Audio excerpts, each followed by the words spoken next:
On a vu, un nombre significatif d'ONG françaises qui ont été créées donc dans les années 70-80. Pourquoi cette période a marqué un tournant dans le paysage humanitaire français? Je dirais que le tournant, c'est plutôt après. C'est plutôt les années 90-2000.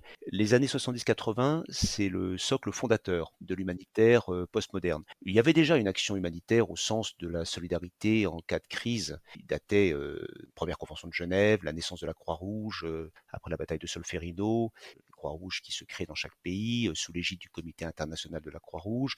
Et puis au lendemain de la Première Guerre mondiale, vous avez des ONG, Save the Children qui se créent, la Ligue des droits de l'homme. Vous avez aussi l'ONG Plan en Espagne pour venir en aide aux victimes de la guerre civile en 1937. Vous avez une ONG britannique qui est toujours très célèbre, Oxfam, qui se crée en 1942. En 1945, l'ONG CARE, qui est toujours très connue. Et puis le Secours populaire français en France, qui est issu du Secours rouge, qui s'était structuré avec la résistance pendant la Seconde Guerre mondiale. Donc tous ces ONG existent.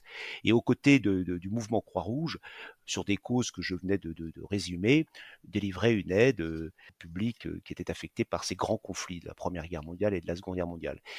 Et puis ensuite, vous avez une période jusqu'à la décolonisation où l'action de solidarité se fait de manière assez discrète. On est plutôt sur de la charité ou de l'action sociale. Et puis à la décolonisation, vous avez en 1960, la première décennie des années 60, plutôt quelques ONG qui se créent, mais c'est plutôt dans le monde du développement. Vous avez l'ONG World Wide Fund, qui est très connu, le WWF, qui se crée en 1961. Vous avez en France le Comité catholique contre la faim et pour le développement, le CCFD, qui se crée aussi en 1961. Terre des Hommes, une ONG très connue en Suisse, qui se crée en 63. Ce sont des ONG qui commencent à anticiper les défis liés à ces pays qui viennent de naître dans leur indépendance et les premiers défis écologiques.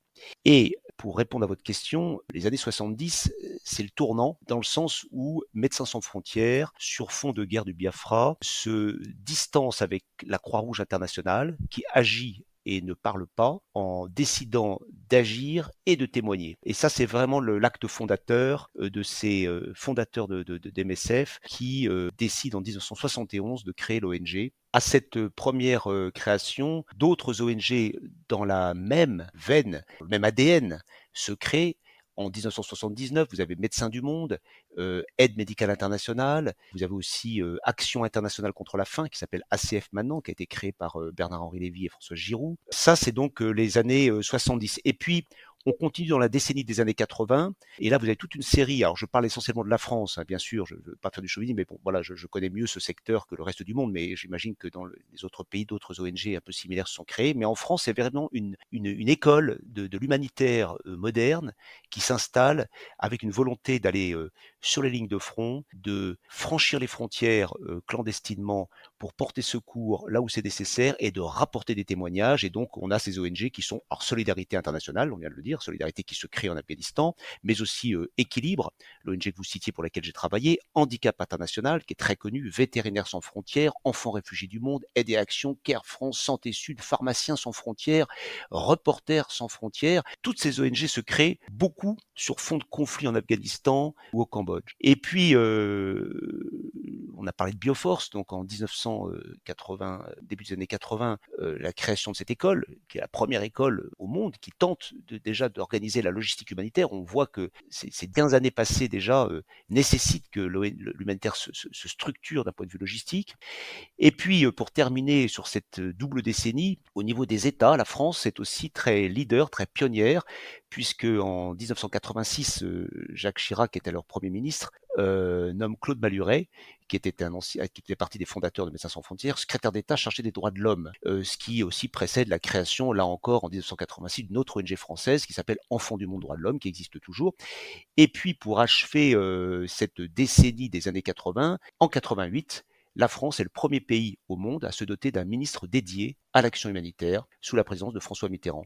C'est Bernard Kouchner, il est secrétaire d'État de 1988 à 1992, et là on peut dire que l'humanitaire d'État commence à s'installer et a désormais un visage. Et Bernard Kouchner qui va utiliser cette fonction pour tenter de faire évoluer le droit, notamment en installant un concept de droit d'ingérence qui sera adopté le 8 décembre 1988 par l'Assemblée générale de l'ONU et qui veut remettre en question le principe intangible de la souveraineté des États pour tenter de trouver un moyen d'accéder aux victimes indépendamment de la souveraineté de ces États. Ça, c'est la double décennie, 70-80, vous voyez, pour structurer un peu le paysage de l'époque. Et puis alors, les années 90, et là je vais être plus court, c'est là où je vois plutôt le tournant, puisque de ces naissances, de ces enthousiasmes, qui sont très bénévoles, encore une fois, moi je commence ma vie dans l'humanitaire en 1989-90, donc je marche sur la trace de mes aînés qui sont tous les fondateurs de ces ONG.